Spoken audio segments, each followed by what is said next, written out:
Indo British advanced pain clinic నొప్పి మాయం surgery దూరం ఫర్ అపాయింట్మెంట్స్ 9155515563.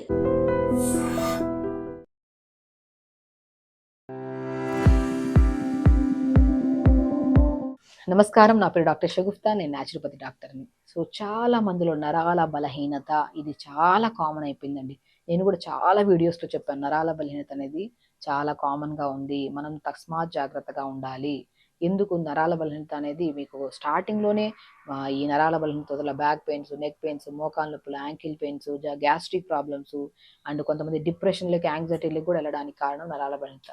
ఇది అన్ని ప్రాబ్లమ్స్ లీడ్ చేసే వరకు ఫస్ట్ స్టార్టింగ్లో ఎలాగ డయాగ్నోస్ చేసుకోవచ్చు నరాల బలహీనత, సో ఏ కారణాల వల్ల వస్తుంది, ఎలాంటి ఫుడ్ తీసుకోవడం వల్ల మనకి నరాల బలహీనత పోతుంది, ఏమైనా ఆసనాస్ ఉన్నాయా, ఇది రాకుండా మనం పర్మనెంట్గా ఎలాంటివి జాగ్రత్తలు తీసుకోవడం వల్ల ఈ ప్రాబ్లం రాకుండా మనం కాపాడుకోవచ్చు అనే దాని గురించి క్లుప్తంగా తెలియజేస్తాను. ఎందుకంటే నరాల బలహీనత వచ్చిందంటే ఖచ్చితంగా ఫస్ట్ తిమ్మిర్లతో స్టార్ట్ అవుతుంది. మనం కూర్చొని ఇలా లెగుస్తామా, తిమ్మిరి. మనం నిలబడి మనం ఇటు అటు నడుస్తామా, పిక్కల్లో నొప్పులు. కొంతమంది మనం జస్ట్ కొద్దిగా లెథార్జిక్గా ఉంటారు, తినేసి ఉంటారు, అప్పటికప్పుడు నిద్రపోతుంటారు. కొంతమంది నరాల బలహీనతల్లో స్పెషల్లీ కొన్ని విటమిన్ డెఫిషియన్సీ వల్ల కొంతమంది తింటున్నా కూడా కొంతమంది నిద్రపోయే వాళ్ళు ఉన్నారు. సో ఇది ఒక్కొక్కసారి ఈ సమస్య ఉన్నప్పుడు నెగ్లెక్ట్ చేయకుండా మన బాడీలో ఇలాంటి తిమ్మిర్లు పట్టడం కానీ, వాపులు రావడం కానీ, కూర్చొని లెగుస్తున్నప్పుడు కూడా చాలా బాడీ హెవీగా, అంటే మనం సన్నగానే ఉంటాం చూడడానికి, బట్ కూర్చొని లెగుస్తున్నప్పుడు ఏదైనా సపోర్ట్తో లెగుస్తుంటాం. ఇలాంటి సమస్య ఉన్నప్పుడు మనం ఖచ్చితంగా B12 vitamin, B complex vitamin ఖచ్చితంగా టెస్ట్ చేయించుకోండి. B12 స్పెసిఫికల్లీ అందులో చాలా ఇంపార్టెంట్. డి విటమిన్ టెస్ట్ చేయించుకోండి, ఐరన్ టెస్ట్ చేయించుకోండి. కంపల్సరీ ఈ 3 విటమిన్స్ చాలా చాలా నిత్య అవసరం అండి. B12 మన శరీరంలో ఇప్పుడు జ్వరం వచ్చినా, ఇప్పుడు హాస్పిటల్కి వెళ్ళామనుకోండి, మీ బాడీలో B12 తక్కువ ఉందని చెప్పి B12 ఇంజెక్షన్స్ వేసేస్తుంటారు, లేదంటే న్యూరోకైన్ ట్యాబ్లెట్స్ పెట్టేస్తుంటారు, లేదంటే ఇంకా మెడిసిన్స్ త్రూ వెళ్ళిపోతుంటారు. చాలామంది రెగ్యులర్గా వేసుకునే వాళ్ళు కూడా ఉన్నారు మల్టీవిటమిన్ ట్యాబ్లెట్స్. దాన్ని నేను ఆహారం రూపంలో కన్వర్ట్ చేసుకుంటూ మంచిగా డైజెషన్ అవుతుంది, బాడీకి కావాల్సినంతగా విటమిన్స్ అన్నీ అబ్జర్వ్ చేసుకుంటుంది బాడీ, అప్పుడు ఈ సమస్యలు ఉండవు కదా అనేది నా మెయిన్ కాన్సెప్ట్ అనమాట. సో కాబట్టి ఇలాంటి ఏ సమస్య కనపడినా కూడా మన బాడీలో తిమ్మిర్లు రావడం కానీ, చీమలు పట్టినట్టు అనిపించడం కానీ, ఏదో మనం నడుస్తున్నప్పుడు కూడా ఎవరో తోసినట్టు అనిపిస్తుంటారు కొంతమందిలో ఇది ప్రాబ్లం రానిక్ అయిపోతే యూరిన్ కూడా కంట్రోల్లో ఉండదు. మనం ఇలా మాట్లాడుతుంటారు, కొంతమంది యూరిన్ కంట్రోల్ చేసుకుంటాం, కొంతమంది ఏమైనా అర్జెన్సీ, కొంతమంది అలా యూరిన్ అయిపోతుంటుంది. చిన్నపిల్లలు కూడా ఈ సమస్య ఎక్కువ ఉంటుంది. కాబట్టి ఎప్పుడైనా సరే ఈ సమస్యలో ఏ సమస్య కనపడినా కూడా మీరు విటమిన్ టెస్ట్లో B12 టెస్ట్ మస్ట్ అండ్ షుడ్గా, D vitamin test, iron test చేయించుకోండి. ఇందులో ఒకవేళ తక్కువ ఎక్కువ ఉంటే ఇప్పుడు నేను చెప్పిన ఆహార నియమాలు జాగ్రత్తలు తీసుకుంటే మంచిది. B12 కానీ, డి విటమిన్ కానీ, ఐరన్ కానీ మంచిగా ఫ్రూట్స్లో దొరికేది దానిమ్మకాయ. దానిమ్మకాయ చాలా చాలా ప్రాముఖ్యమైన ఫ్రూట్ అంటాను నేనైతే. దానిమ్మకాయని రెగ్యులర్గా తీసుకోండి. ఐరన్ తక్కువ ఉన్నా, B12 తక్కువ ఉన్నా, డి విటమిన్ తక్కువ ఉన్నా, ఇంకేమైనా మినరల్స్, విటమిన్స్ తక్కువ ఉన్నా కూడా మనకి సంపూర్ణంగా దొరుకుతుంది. అండ్ మస్క్ మిలన్ కూడా చాలా మంచిది, తర్బూజా అంటారు కదా, అది కూడా చాలా మంచిది.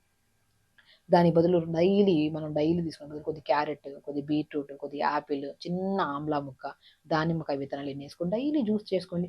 జ్యూస్ చేసి పిప్పంతా పిండేసి ఆ జ్యూస్లో పొద్దున బ్రేక్ఫాస్ట్ 1 అవర్ ముందు మంచిగా జ్యూస్ తాగేసేయండి. మీకు విటమిన్స్ వస్తాయి, మంచి స్కిన్కి గ్లో ఉంటుంది, హెయిర్ ఫాల్ ఉండదు. మనకి ఈ జ్యూస్ తాగడం వల్ల స్కిన్ కూడా ఎనర్జెటిక్గా ఉంటుంది. ఆమ్లా కూడా ఉంది కాబట్టి ఇమ్యూనిటీ బూస్టర్గా పనిచేస్తుంది. ఎలాంటి ఫీవర్స్ ఇవి రాకుండా కూడా మనం కాపాడుకోవచ్చు.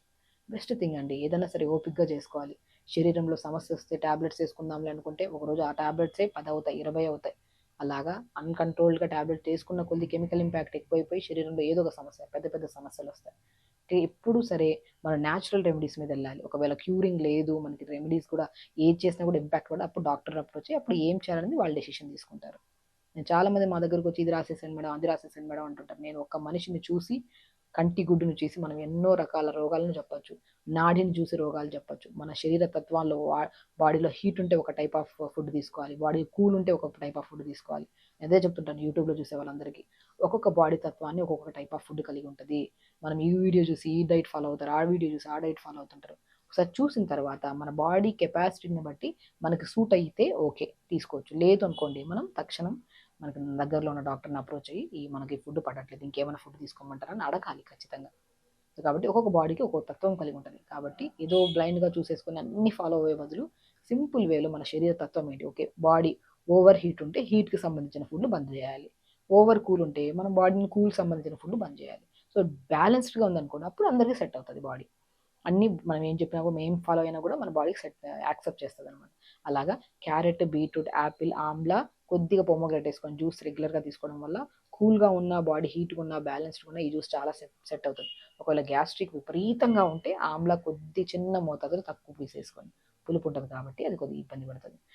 ఒకవేళ చాలా మందిలో నరాల బలహీనత ఉందనుకోండి, వాళ్ళలో 100% డయాబెటీస్ అని ఉంటుంది, గ్యాస్ట్రిక్ ప్రాబ్లం ఉంటుంది. సో డయాబెటీస్ వల్ల వచ్చిన నరాల బలహీనతల్లో కూడా మనకి జ్యూస్ చాలా వరకు కంట్రోల్ అవుతుంది. అండ్ ఒకవేళ మనకి క్రానిక్ గ్యాస్ట్రిక్ ప్రాబ్లం అంటే పులుపు ఆపేసుకొని మంచిగా సాత్వికంగా కొద్దిగా జ్యూసెస్ రెగ్యులర్గా తీసుకుంటూ, పొట్ట మీద తడి క్లాత్ వేసుకుంటూ, అండ్ పడుకునే ముందు వేడి నీళ్ళలో 10 నిమిషాలు కాళ్ళు పెట్టుకోవడం వల్ల పిక్కల నొప్పులు, యాంకిల్ పెయిన్స్ కూడా బాగా పోతాయి. సో కాబట్టి మనకి ఏ డెఫిషియన్సీస్ ఉన్నా కూడా స్పెసిఫికల్లీ B12కి సంబంధించిన విటమిన్, డి విటమిన్కి సంబంధించిన, ఒకవేళ డి విటమిన్ తక్కువ ఉందనుకోండి, మష్రూమ్స్ ఉంటాయి కదా, పుట్టగొడుగులు అంటారు, అవి తెప్పించుకోండి. సాల్ట్ వాటర్లో కానీ లేదంటే పసుపు వాటర్లో కడిగి మంచిగా ఎండబెట్టేసి స్లైసెస్ కోసి పౌడర్ చేసుకోండి. ప్రతిరోజు ఉప్పు, కారం, పసుపు ఎలా వాడతాం అలా పౌడర్ని మనం ప్రతి కూరలో వేసేసుకోండి.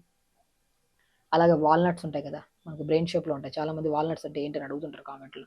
బ్రెయిన్ షేప్లో ఉంటాయి వాల్నట్స్ అవిసె విత్తనాలు తెప్పించుకొని లైట్గా దూరగా ఫ్రై చేసుకొని పౌడర్ చేసుకొని ఆ పౌడర్ని ప్రతిరోజు మజ్జిగలో కలుపుకొని తాగండి. ఎందుకు వస్తాయండి విటమిన్ డెఫిషియన్సీస్? ఎందుకు వస్తున్నారు అలా బలహీనతలు? 100% తినే ఫుడ్ మనం మంచిగా ఇంట్లో ప్రిపేర్ చేసుకొని హ్యాపీగా డైలీ తినడం స్టార్ట్ చేయాలి ఓపికతో. ఎందుకంటే తినే ఆహారం అప్పుడే మనం మైండ్ఫుల్గా తినాలి. మొబైల్ ఎదురుగా ఉండి తింటా ఉంటే బాడీకి అంటది ఫుడ్. నేను అన్నీ చేస్తాను, నా బాడీ హెల్తీగా లేదంటే ఎక్కడో ఒక చిన్న చిన్న పొరపాట్లు ఉంటాయి. ఆ పొరపాట్లను కరెక్ట్ చేసుకోవాలి. టైంకి తినండి, మంచి ఫుడ్ తినండి, ఇలాంటి జ్యూసెస్ రెగ్యులర్గా తీసుకోండి. ఇంకొక బెస్ట్ రెమెడీ ఏంటంటే నరాల బలహీనతకి నేను ఒక పౌడర్ చెప్తాను. ఇప్పుడు మీరు అది ఇప్పుడు నేను చెప్పిన జ్యూసెస్ అన్నీ తీసుకోవచ్చు. ఈ వాల్నట్, అవిసె విత్తనాలు పౌడర్ చేసుకొని ప్రతి ఆకుకూరలో కానీ ఆకుకూరల్లో కూడా టేస్టీగా అవ్వడానికి చేసుకోవచ్చు.